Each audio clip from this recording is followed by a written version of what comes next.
So today we are going to start another topic in admission of partner, which is revaluation of assets and reassessment of liabilities.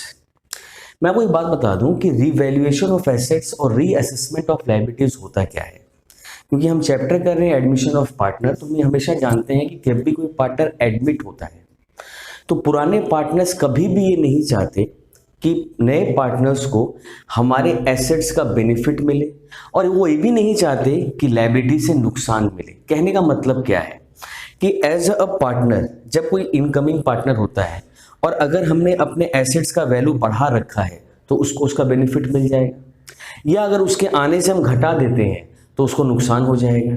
उसी तरह अगर liabilities को बढ़ा देते हैं तो उसको नुकसान हो जाएगा, और लायबिलिटीज को घटा देते हैं तो उसको फायदा हो जाएगा। तो ऐसा कोई भी सिनारियो हमको नहीं चाहिए। तो हम क्या चाहते हैं कि हमारा जो एसेट्स और लायबिलिटीज का जो वैल्यू है वो एकदम करेक्ट फिगर में रहे। इसीलिए हम लोग दोबारा से एसेट्स को रीवैल्यू करते हैं, लायबिलिटीज को रीअसेस करते हैं कि फाइनली हमारा मार्केट में एसेट्स का क्या वैल्यू है और आने वाले वक्त में कौन कौन सी लायबिलिटीज हमको चुकानी पड़ सकती है, उसका रीअसेसमेंट करते हैं। इसीलिए इस टॉपिक को कहा गया है revaluation of assets and reassessment of liabilities. अब इसमें आपको दो तरह के सम्स मिलेंगे। पहला, when assets and liabilities appear in the book at revalued figure.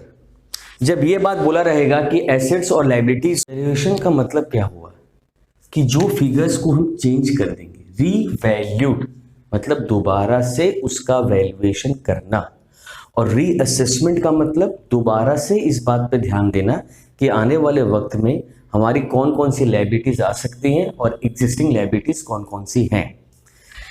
तो जब आप इस तरह के सम्स करेंगे जहां पे क्वेश्चन में बोला रहेगा कि हमारे एसेट्स और लायबिलिटीज को रिवैल्यूड फिगर पे शो कर सकते हैं, तो वहां पे आपको एक रिवैल्यूएशन अकाउंट बनाना पड़ेगा। रिवैल्यूएशन अकाउंट का तरीका क्या होता है? देखो, रिवैल्यूएशन अकाउंट में जो भी लायबिलिटीज बढ़ेंगी, जो भी एसेट्स घटेंगे, जो भी अनरिकॉर्डेड लायबिलिटीज हैं वो डेबिट साइड में रिकॉर्ड होंगी। यहां पर इसे कहते हैं डेबिट साइड, ये सभी आप लोग जानते हैं। और जो भी एसेट्स बढ़ेगा और जो भी लायबिलिटीज घटेगा और जो भी अनरिकॉर्डेड एसेट्स हैं वो रिकॉर्ड होंगी क्रेडिट साइड में। और इनका जो नेट वैल्यू होगा, अगर क्रेडिट बड़ा है तो प्रॉफिट हो जाएगा और डेबिट बड़ा है तो लॉस हो जाएगा। डिपेंड करता है क्वेश्चन में क्या दिया हुआ है। ये है पार्ट वन। दूसरा देखो पार्ट क्या है, when assets and liabilities continue to appear in the books at old figure. लेकिन अगर पार्टनर्स ये डिसाइड करते हैं कि हम रीवैल्यूएशन और रीअसेसमेंट तो करेंगे लेकिन उसको बुक में शो नहीं करेंगे, तो जब अगर क्वेश्चन में ये लिखा रहे at the end of the sum, बड़े सम को ध्यान से पढ़ना कि अगर ऐसा लिखा रहे when partner decided to do revalue the assets and liabilities but The assets and liability continue to appear in the old figure। अगर बोल दें कि assets और liabilities old figure में ही क्या करेंगे, कंटिन्यू रहेंगे, तो वहां पे आपको रिवैल्यूएशन अकाउंट बनाना तो है। उसको हम लोग मेमोरेंडम रिवैल्यूएशन अकाउंट कहते हैं, क्योंकि वो रफ अकाउंट होगा और उसका एक सम अप करके एक एडजस्टमेंट एंट्री पास करना पड़ेगा, जिसमें क्या होगा कि इसका इफेक्ट आप एक जर्नल एंट्री से दिखा देंगे। वहां पे आपको रिवॉल्यूशन अकाउंट को अलग से बनाने का जरूरत नहीं है। उसके लिए हम लोग एक मेमोरेंडम रिवॉल्यूशन अकाउंट बनाते हैं, इसको हम लोग रफ वर्क भी बोल सकते हैं। तो उसका हमको नेट फिगर चाहिए होता है कि अल्टीमेटली हमने प्रॉफिट अर्न किया है या लॉस अर्न किया है, और उसका नेट फिगर के हिसाब से हम लोग क्या करेंगे, एक एंट्री पास कर देंगे। तो चलो एक सम करते हैं हम लोग। Question number 44, pass the journal entries, pass the journal entries for the following. देखो, मैंने अभी कहा था कि हम टॉपिक क्या कर, रिवैल्यूएशन। देखो यहाँ पे लिखा हुआ है मशीनरी रिड्यूस्ड बाई 16,000। मशीनरी 16,000 से क्या हो गया, कम हो गया। तभी आपके दिमाग में आएगा कि सर अगर हम रिवैल्यूएशन अकाउंट बनाते हैं तो मशीनरी कहाँ पे आने वाला है, 2 में, क्योंकि एसेट है और एसेट रिड्यूस हो गया है। बिल्डिंग एप्रिशिएटेड बाई, बिल्डिंग 40,000 से क्या हो गया, बढ़ गया, तो कहाँ आने वाला है, पाई में। प्रोविजन फॉर डाउटफुल डेट क्या है, 5%। तो देखो हम लोग सीखे हैं क्लास 11 में, प्रोविजन का मतलब क्या होता है, जो पैसा मेरा डूब सकता है, मीन्स 80,000 का 5%।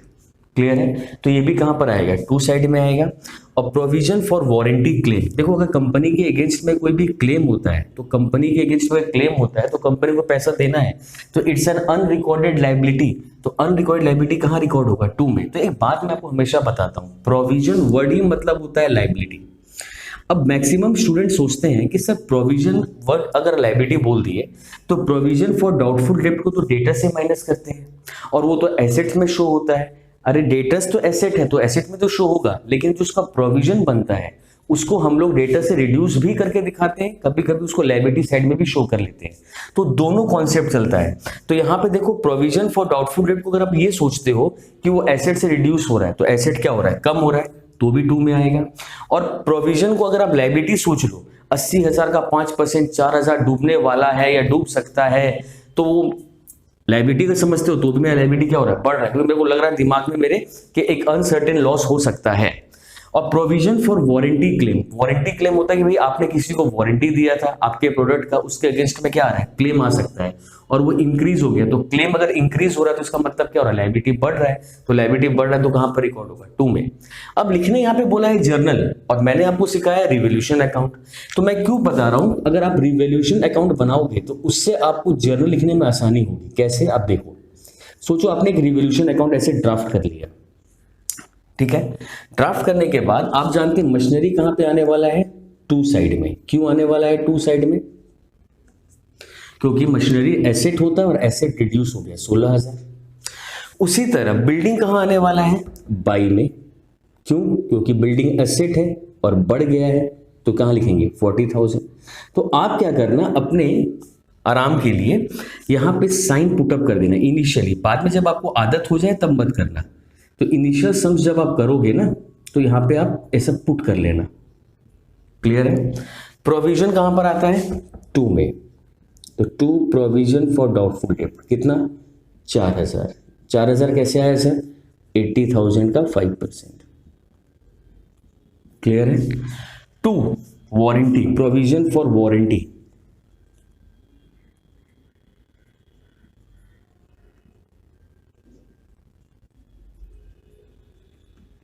$12,000।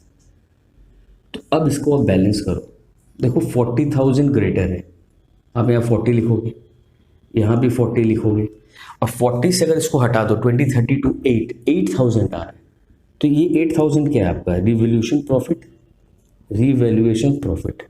ये प्रॉफिट एक्चुअल्स में क्या होता है, पार्टनर्स में डिस्ट्रीब्यूट होता है, लेकिन सम में किसी भी पार्टनर का नाम नहीं दिया, कोई भी रेशियो नहीं दिया, तो इसीलिए मैं ये प्रॉफिट डिस्ट्रीब्यूट नहीं कर रहा हूं। आगे सम में जब आएंगे तो मैं आपको डिस्ट्रीब्यूट सिखाऊंगा। अब इसका जर्नल लिखना है, तो आप जर्नल कैसे लिखोगे, देखो मैं एक सिंपल सा कहानी आपको बताता हूं, मैं इसको रब कर देता हूं, तो आप तो समझ ही चुके हो क्या करना है आपको। तो अब इसका जर्नल लिखना है, तो जर्नल कैसे लिखेंगे सर, देखो एक बेसिक फंडा है, रिवोल्यूशन अकाउंट में ये क्या है, 2 में। तो आप लेजर पोस्टिंग से जर्नल सीख रहे हैं, तो पहला जर्नल आप क्या लिखेंगे सर, पहला जर्नल होगा रिवैल्यूएशन अकाउंट डेबिट। तो जो 2 में होता तो 2 में ही रहेगा ना, और तो डेबिट में क्या होगा, जो अकाउंट है, तो रिवैल्यूएशन अकाउंट डेबिट 2।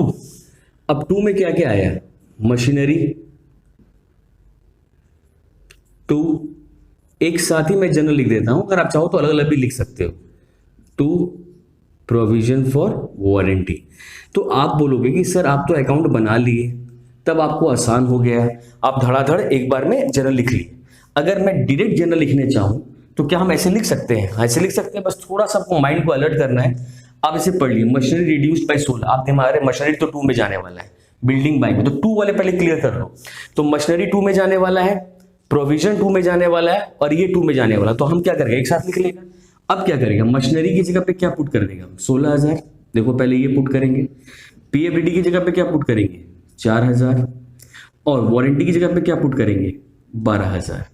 तो ये कितना आएगा टोटल, 32,000। अब बाई वाला में तो एक ही है, क्या है, बिल्डिंग। इसके लिए सर जर्नल क्या होने वाला है, obviously building account debit to revaluation. तो इसके लिए जर्नल क्या हो जाएगा, building account debit to revaluation 40,000। और अब जो डिफरेंस आएगा वो प्रॉफिट होगा, प्रॉफिट को बांट दिया जाता है। लेकिन बात को थोड़ा समझना है, एज ए स्टूडेंट आप जब ये सब सम्स करोगे तो आपको ये क्लैरिटी आ जाएगा कि ये भाई घटा है, ये बड़ा है, ये बहुत ही नॉर्मल सा चीज़ है, कोई खास नहीं है। लेकिन इसमें भी स्टूडेंट फंसते हैं, मैं आपको बताता हूँ कहाँ कहाँ फंसते हैं। 2-3 जगह ऐसी होती है जहाँ पे स्टूडेंट को बड़ा दिक्कत होता है रिवोल्यूशन करने में। मैं तो एक दो एग्जाम्पल देता हूँ, देखो एग्जाम्पल क्या है।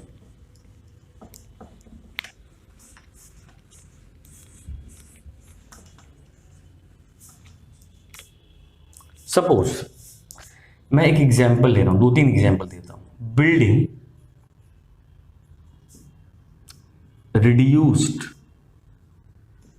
Bye 20%, building valued at 80%, building reduced to 70%। सोचो, ये मैंने 3 बातें लिखी और नीचे मैंने लिख दिया बिल्डिंग का वैल्यू है 1 लाख सपोज। अब मैं किसी स्टूडेंट को बोलूं आप ये 3 केसेस में मेरे को बताओ बिल्डिंग कितना कितना घटा, तो आप क्या बोलोगे? जैसे number 1, sir building reduced by 20, reduced by 20 में 20% से घट गया, तो मतलब कितना घट गया? सिंपल है सर, 1 लाख था उसका 20% निकाल दो आप, यानी 20,000 से घटा। ये हो गया डिक्रीज्ड अमाउंट, मतलब डिक्रीज हुआ इतना से। ठीक है, अगर मैं बोलूं बिल्डिंग वैल्यूड एट इतना, बिल्डिंग का अब वैल्यू कितना है? 80 है, तो बिल्डिंग का वैल्यू कितना है? 80,000। ठीक है, यानी डिक्रीज कितना हुआ? सर कॉमन सेंस है, 1 लाख था, अब उसका वैल्यू 80 है, तो यानी कितना घट गया? 20,000 से। चीज समझ में आई आपको? बात क्लियर है? और थर्ड चीज, building reduce to 70, reduced to 70 मतलब बिल्डिंग घट के 70% हो चुका है, यानी बिल्डिंग का नया वैल्यू क्या है? तो बिल्डिंग का नया वैल्यू है 1 लाख का 70%, मतलब 70,000, यानी डिक्रीज कितना हुआ सर? 1 लाख माइनस 70,000, 30,000 घट गया। और वहीं पर अगर मैं एक और ऐड कर दूं, बिल्डिंग रीवैल्यूड एट 120%, अगर मैं ऐसे लिख दूं बिल्डिंग रीवैल्यूड एट 120%, तो आप ये मत सोच लेना 120% हो गया तो क्या हो गया, तो बिल्डिंग का वैल्यू कितना था? 1 लाख था, अब 1 लाख था तो 120% हो गया, मतलब बिल्डिंग का वैल्यू 120 हो गया, यानी इंक्रीज कितना हो गया सर? 120 हो गया, 1 लाख था 20,000 बढ़ गया। तो इस तरह से आपको एसेट्स और लायबिलिटीज में क्वेश्चंस पुट अप किए जाएंगे। लेकिन सबसे बड़ा बात क्या है, ये चीज भी बच्चे समझ जाते हैं, लेकिन सबसे इंपॉर्टेंट चीज क्या है जो आपको बहुत जरूरी है समझना, वो है प्रोविजन। मैं यहां पे आपको 4 केसेस दिखाऊंगा जहां पे आप प्रोविजन कर पाओगे। देखो मैं एकदम सिंपल एग्जांपल्स देता हूं, कैसे कैसे आपको सब में एग्जाम आएगा। देखो सपोज करो एग्जाम्पल नंबर 1, क्लियर है? आपको एक बैलेंस शीट दिया हुआ है, ठीक है, और एडमिशन ऑफ पार्टनर जब भी आप करोगे ना तो आपको एक बैलेंस शीट दिया रहता है। बैलेंस शीट में ये तो एसेट साइड होता है, सबको पता है, ये लायबिलिटी साइड होता है। यहाँ पे लिस्ट ऑफ एसेट्स होते हैं, तो सोचो यहाँ पे एक डेटर का अमाउंट दिया हुआ है 1 लाख। कितना दिया है? 1 लाख, और कुछ नहीं बोला। और नीचे एडजस्टमेंट में बोला है प्रोविजन फॉर डाउटफुल डेब्ट is to be created at 10% of debtors, 10% on debtors। Clear है? ये है एग्जाम्पल नंबर 1, और यहीं पे मैं आपको एग्जाम्पल नंबर 2 कराता हूं। ध्यान देना, यहां पे भी एक बैलेंस शीट रहेगा। सपोज यहां पे एक डेटर्स दिया हुआ है, और भी बहुत सारे एसेट्स होंगे, मैं खाली डेटर्स पे बात कर रहा हूं इसलिए डेटर्स लिख रहा हूं। 1 लाख दिया हुआ है, और यहां पर प्रोविजन दिया हुआ है आपको, सपोज करो प्रोविजन दिया हुआ है 5,000 और आउटर में 95।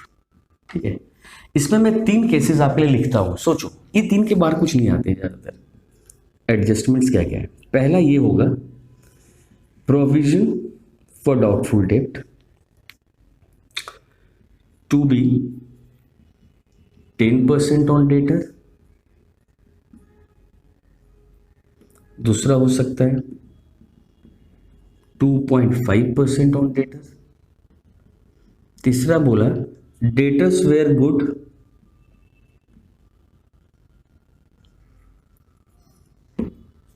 सोचो ये 3 एग्जाम्पल मैंने ले लिए, ठीक है, एक और अगर लेना तो एक और ले लो, सोचो ऐसे हो गया, प्रोविजन फॉर डाउटफुल डेब्ट इंक्रीज्ड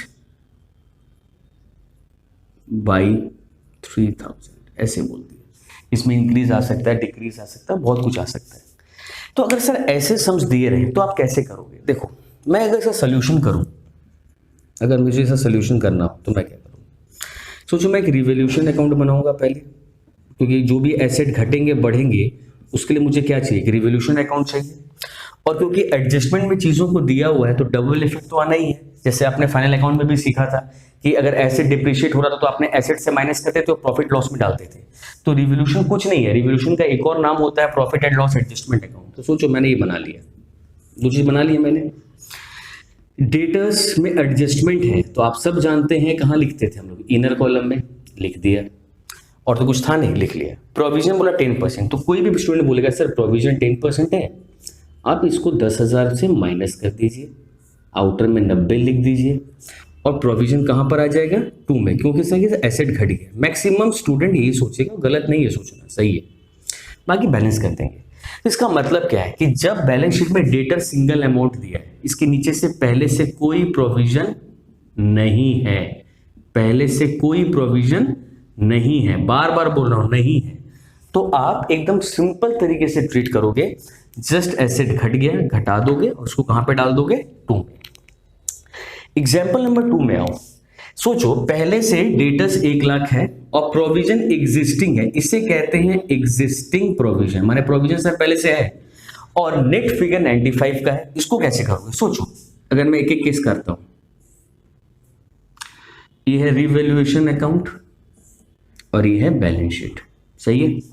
तो जब भी आपको डेटर्स में एग्जिस्टिंग प्रोविजन रहे तो आपको करना क्या है? डेटर्स तो आप लिख लो पहले इनर कॉलम में, लिख लिया। प्रोविजन क्या करोगे आप? ऐसे ब्रैकेट में लिख देना और छोड़ देना लिखकर, ठीक है। अब दिमाग लगाओ, प्रोविजन कितना परसेंट बोल रहे हैं? 10% बोल रहा है, किसका? डेटर्स का। तो सर डेटर का कौन सा अमाउंट लेंगे? ये अमाउंट नहीं, ये अमाउंट कभी भी यूज नहीं करोगे आप। डेटर्स का हमेशा ओरिजिनल फिगर लोगे। तो ओरिजिनल फिगर सर क्या है? 1 लाख। क्या है? 1 लाख।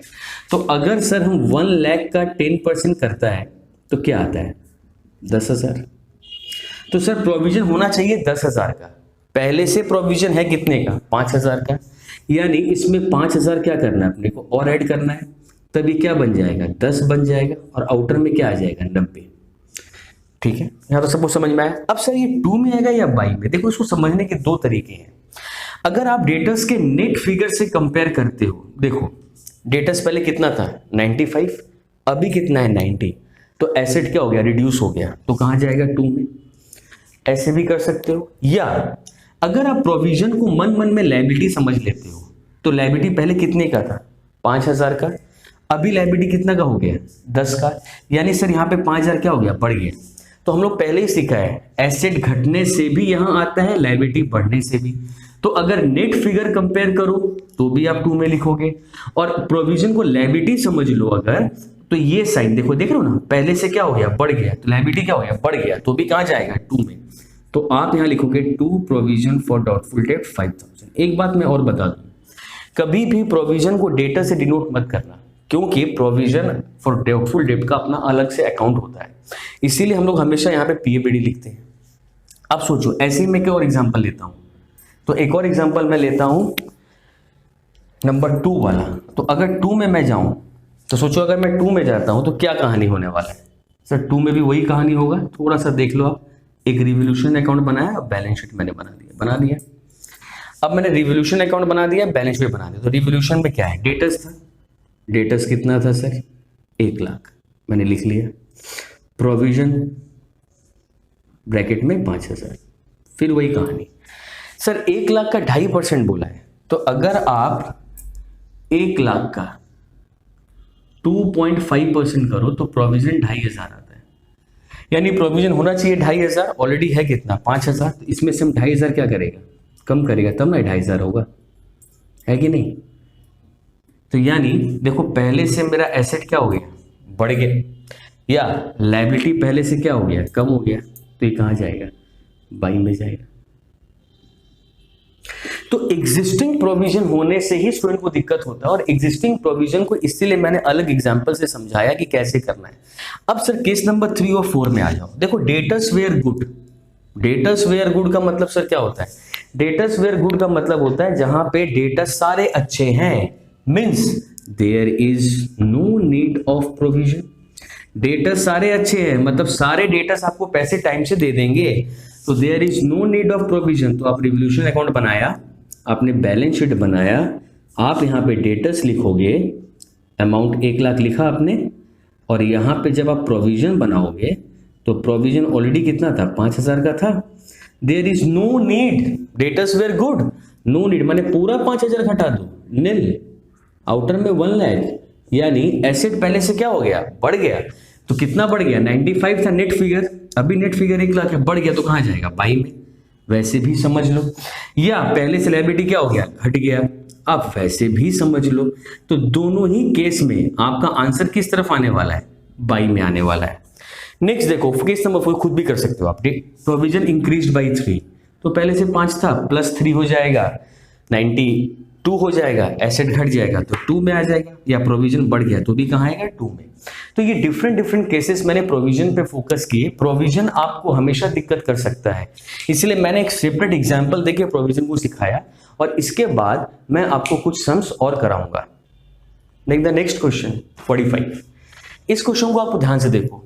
अनरिकॉर्डेड इन्वेस्टमेंट है, अनरिकॉर्डेड लायबिलिटी टुवर्ड्स सप्लायर है, और an item of 1600 including the creditor is not likely to be claim. देखो इन तीनों को मैं अलग अलग समझाता हूं। पहले अनरिकॉर्डेड इन्वेस्टमेंट मतलब एज अ फर्म हमने कहीं पे इन्वेस्टमेंट किया, ये इन्वेस्टमेंट कहीं भी हो सकता है, लेकिन इन्वेस्टमेंट का मतलब क्या है? अगर मैं फिक्स डिपॉजिट में इन्वेस्टमेंट कर दिया तो ये नॉन ट्रेड इन्वेस्टमेंट हो गया, और वहीं अगर मैंने कोई जमीन खरीद ली या कोई इन्वेस्टमेंट ऐसा कर दिया जहां से मेरा बिजनेस और बढ़ेगा तो वो ट्रेड इन्वेस्टमेंट हो जाता है। लेकिन ये अनरिकॉर्डेड है, इसका मतलब सर इसको रिकॉर्ड करना है। मैंने अभी आपको सिखाया था रिवोल्यूशन अकाउंट में, तो रिवैल्यूएशन अकाउंट अगर हम बनाता है तो वहां पे मैंने क्या लिखाया था आपको कि अगर कोई भी अनरिकॉर्डेड इन्वेस्टमेंट दे दे तो इन्वेस्टमेंट इज आवर एसेट, और वो अनरिकॉर्डेड है तो कहां जाएगा? बाई में। तो मैं लिखूंगा बाई में, बाई अनरिकॉर्डेड इन्वेस्टमेंट। तो बाई अनरिकॉर्डेड इन्वेस्टमेंट 20,000। क्लियर है? उसी तरह एक अनरिकॉर्डेड लायबिलिटी है टूवर्ड सप्लायर, सप्लायर जिससे हम सामान खरीदते हैं तो उसको पैसे देने थे, वो पैसे मैंने रिकॉर्ड नहीं किए, तो ये मेरा लायबिलिटी है, अनरिकॉर्डेड है, तो इसको रिकॉर्ड तो करना पड़ेगा। तो कहां लिखेंगे? To unrecorded liability for supplier 5,000। Clear है? एन आइटम ऑफ 1600, एक आइटम है 1,600 रुपए का जो कि क्रेडिटर पर इंक्लूडेड है। कहां पे इंक्लूड है? क्रेडिटर पर। Is not likely to be claim, is not likely to be claim माने 1,600 रुपया क्रेडिटर में इंक्लूड है जिसको क्लेम में नहीं डालना है, is not likely to be claimed. तो अगर क्रेडिटर कौन होते हैं? क्रेडिटर आपका लायबिलिटी होता है, उसके अंदर 1,600 रुपया ऐसा है जो वो क्लेम नहीं करेगा, तो अगर वो क्लेम नहीं करेगा तो आपका लायबिलिटी पहले से क्या हो जाएगा? रिड्यूस हो जाएगा। तो लायबिलिटी घटता है तो कहाँ आता है? क्रेडिटर में आता है। 1,600, फाइनल बैलेंस 21,600, यहाँ पे लिखोगे 21,600, तो यहाँ पे क्या आएगा? 16,600। ये हो जाएगा to profit on revaluation, to profit on revaluation. अब क्योंकि पार्टनर्स का नाम तो दिया नहीं इसलिए मैं प्रॉफिट्स को पार्ट नहीं रहा। लिखने क्या बोला था? जर्नल। तो अब जर्नल आप लिख सकते हैं। पहला क्या होगा? इधर से लिखो, इधर से कोई भी बात नहीं आपके। तो पहला जर्नल क्या लिख सकते हैं आप? Revaluation account debit, revaluation account debit to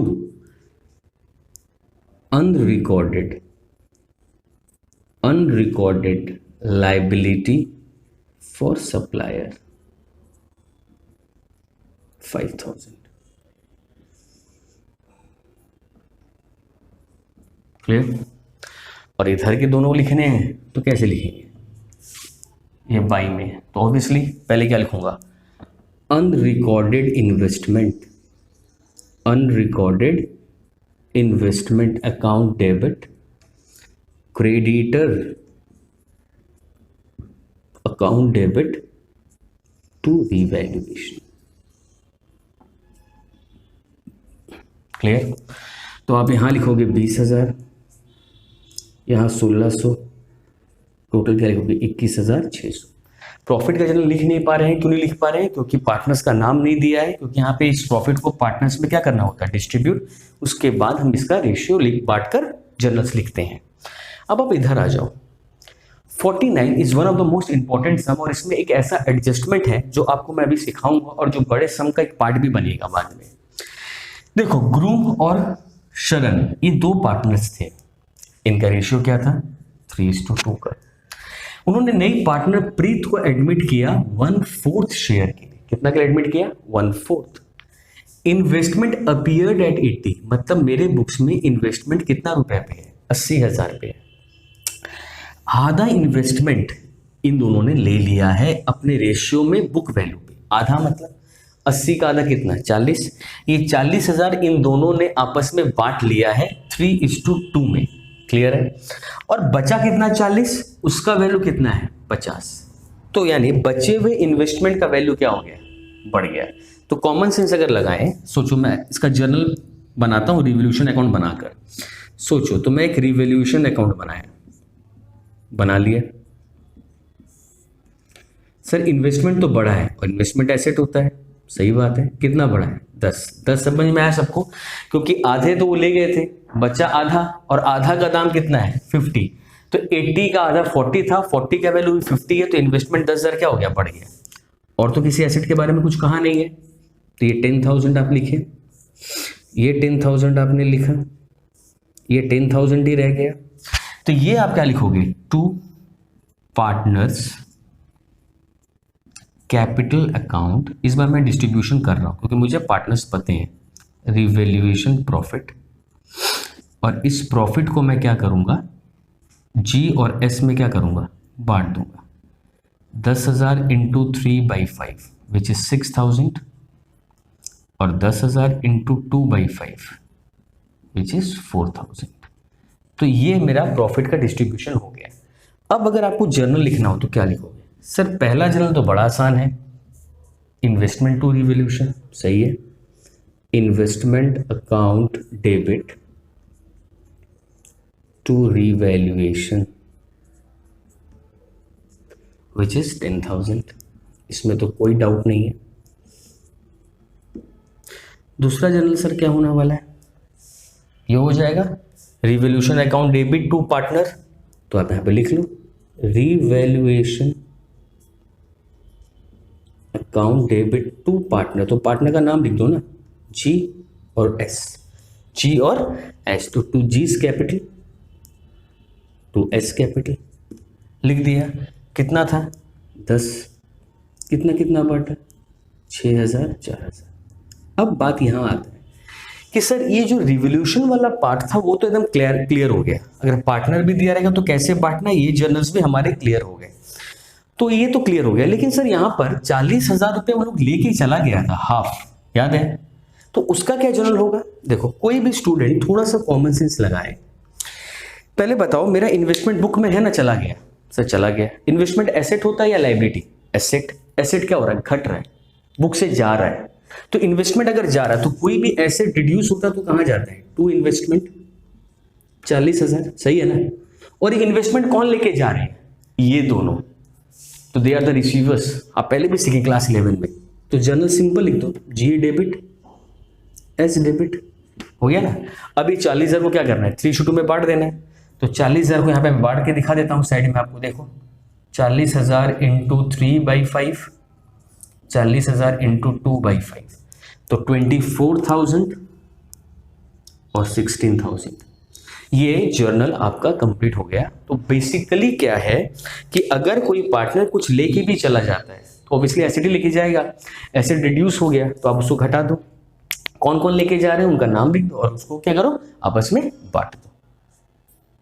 now the next sum, question number 51। बड़े ध्यान से सम को समझो। एच, एस एंड एम ये 3 पार्टनर्स थे। इनका ओल्ड रेशियो है 6:3:1। मैंने पहले आपको हाईलाइट करके दिखा दिया जो इंपॉर्टेंट इन्फॉर्मेशन है। उन्होंने डिसाइड किया पी को एडमिट करेंगे और हमारा न्यू रेशियो क्या बन जाएगा 3:3:3:1। They decided to record the effect of following revaluations, मतलब नीचे में कुछ एसेट्स हैं, लायबिलिटीज हैं जिनका वैल्यूज चेंज होगा। तो उन्होंने डिसाइड किया कि इस इफेक्ट को रिकॉर्ड करेंगे without affecting the book value of asset and liability. देखो मैंने जो आपको कहा सेकंड कैटेगरी का सम वही है, when assets and liability continue to appear तो करेंगे लेकिन किस फिगर पर, ओल्ड फिगर पर। मतलब ये लोग चाहता है कि रिवोल्यूशन का इफेक्ट दिखाना है लेकिन बुक वैल्यू को चेंज नहीं करना। जैसे प्लांट का बुक वैल्यू माने अभी बैलेंस शीट में 3.5 लाख था और रिवाइज्ड वैल्यू माने चेंज वैल्यू 340 है, मतलब ये 10,000 से घट गया। लैंड एंड बिल्डिंग 50,000 से बढ़ गया, क्रेडिटर 10,000 से घट गया और आउटस्टैंडिंग एक्सपेंसेस बढ़ गया। तो देखो ये घट गया है, ये बढ़ गया है, ये घट गया है, ये बढ़ गया है, ये एसेट है, ये एसेट है, ये लायबिलिटी है और ये लायबिलिटी है। तो अब आपको एक एंट्री पास करना है और पूरे को शो करना है। सर कैसे करेंगे? तो इसके कुछ स्टेप्स हैं। पहले आपको करना क्या है, सोल्यूशन यहां पे देखो, आपको करना कुछ नहीं है, simple calculation of sacrificing ratio and gaining ratio. Sir gaining ratio क्या होता है? हम लोग तो खाली सैक्रिफाइसिंग रेशियो सीखे हैं अभी तक, मैं बताता हूं। आप पहले चारों पार्टनर का नाम लिखो, HSMP आपने लिखा। इनका ओल्ड क्या था 6/10, 3/10, 1/10 और ये तो था ही नहीं क्योंकि नया पार्टनर है। Minus new ratio 3/10, 3/10, 3/10 and 1/10। तो ये तो पहले था ही नहीं ना, क्लियर है? तो अगर माइनस करूं तो क्या आ रहा है 3/10, 0/10, -2/10, -1/10। तो ये पार्टनर सेक्रीफाइस कर रहा है और ये दोनों पार्टनर क्या कर रहे हैं, गेन। तो ये पहला स्टेप होता है जहां पे आपको ये फाइंड आउट करना पड़ता है कि एक नए पार्टनर के आने से जो रेशियो में चेंज आया है उसकी वजह से कौन सा पार्टनर सेक्रीफाइस कर रहा है और कौन सा पार्टनर गेन। इसमें एक बात तो बड़ा श्योर रहता है कि जो नया पार्टनर है वो तो गेन करेगा हर एक बार, क्योंकि सर तो नया पार्टनर है। पुराने पार्टनर्स में कभी कभी डाउट्स आ जाते हैं कि कौन सेक्रीफाइस कर रहा है कौन गेन कर रहा है, क्योंकि कई बार रेशियो से बदलते हैं। तो कई बार ऐसा देखा गया है कि पुराने पार्टनर्स कहते हैं कि भाई मेरा रेशियो बढ़ा दो, उसके लिए हो सकता है रिक्वायर्ड अमाउंट ऑफ कैपिटल वगैरह भी देते हैं, लेकिन अभी अपने को इतना नहीं सोचना है। अपने को बस इतना ध्यान देना है कि रेशियो जो चेंज हुआ है उसके हिसाब से किस पार्टनर को फायदा और किस पार्टनर को नुकसान। तो इसका मतलब H को सेक्रीफाइस करना पड़ रहा है और M को गेन हो रहा है और नया पार्टनर को तो गेन होना ही है। ये था मेरा स्टेप 1। स्टेप 2 में आपको करना क्या है, आप एक रीवैल्यूएशन अकाउंट बनाओ। आपने बना लिया, क्या सीखा था, ये सीखा था ना हमने। देखो सिंपल है, प्लांट घट गया सर, घट गया तो कहाँ आएगा, यहां पर 2 प्लांट एंड मशीनरी, अमाउंट कितना है 10,000।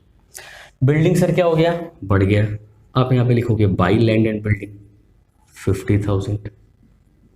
सर क्रेडिटर घट गया, लायबिलिटी घट गया तो बाई में बाई क्रेडिटर 10,000।